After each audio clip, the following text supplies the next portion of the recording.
तपाईलाई थाहा छ ऊ त्यो पर देख्दै गरेको चट्टानबाट आजभन्दा करिब 10 दिन अगाडि एकजना मान्छेले आम फालेर आफ्नो ज्यान त्यागेको थियो। त्यो आम फालेर जसले ज्यान त्यागेको थियो नि त्यो मान्छे मै थिएँ। यो के भन्दै हुनुहुन्छ? मैले तपाईलाई अघि नै भनेको होइन मैले यो बाटोमा कसैलाई पर्खिरहेको छु भनेर।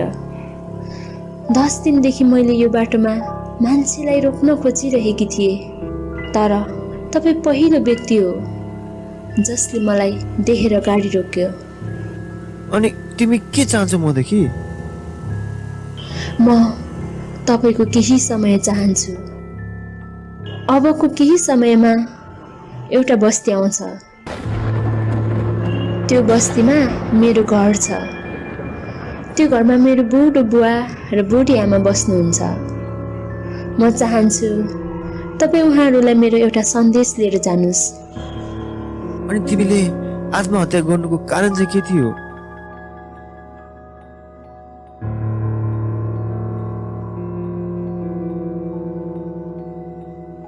आजभन्दा करिब 4 वर्ष अगाडि मैले आकाशलाई भेटेकी थिएँ।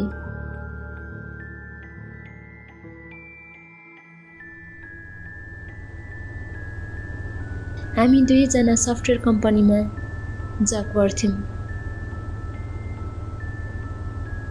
कामकै सिलसिलामा हामी बिच धेरै कुराहरू हुने गर्थ्यो र मलाई ऊ असाध्यै राम्रो पनि लाग्थ्यो।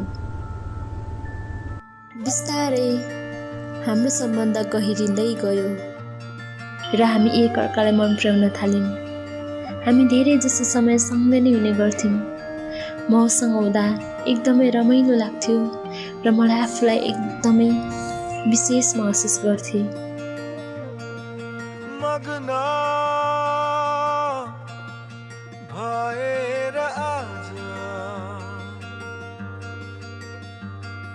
हिँडेछु